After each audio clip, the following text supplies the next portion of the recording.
12টার পর প্রথম দফায় কিছু বিডিআর সদস্যকে সদর দপ্তরের ভেতরে ঢোকানো হয়। বাদবাকিদের ঢোকানো শুরু হয় বিকেলে। ছোট ছোট দলে সেনা সদস্যদের প্রহরায় তাদের ভেতরে নিয়ে যাওয়া হয়। হত্যাকাণ্ডের পর বিডিআর যেসব সদস্য পালিয়ে যান বা নানা কারণে আগে থেকে ছুটিতে ছিলেন, সকাল থেকে পিলখানায় বিডিআর সদর দপ্তরের সামনে তারা ভিড় করেন।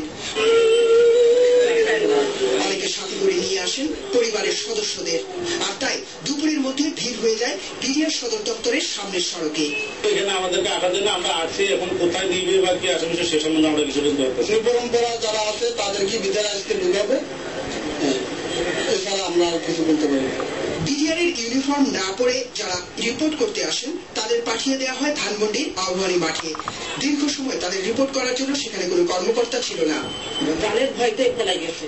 আমার উচিত সবাই অন্যায় কাজ করছে তাদের কঠিন শাস্তি হোক।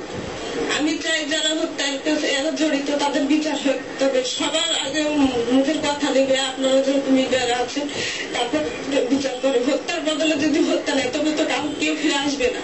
স্বরাষ্ট্র মন্ত্রণালয় শনিবার দুপুরে এক প্রেস নোটে 24 ঘন্টার মধ্যে বিদ্রোহী বিডিআর সদস্যদের কাজে যোগ দেওয়ার নির্দেশ দেয়।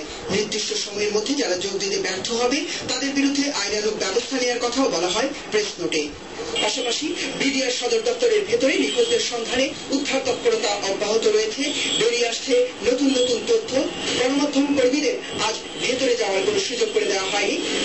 সংশ্লিষ্টরা জানিয়েছেন, তদন্তের স্বার্থেই তারা যেসব তথ্য পাচ্ছেন তা এখনই তারা গণমাধ্যমকে জানাতে পারছেন না। বিডিআর সদর দপ্তরের ভেতরে সেনাবাহিনীর নেতৃত্বে উদ্ধার কাজে পরিত্যক্ত গ্রেনেড সহ কিছু অস্ত্র উদ্ধারের খবর পাওয়া গেছে।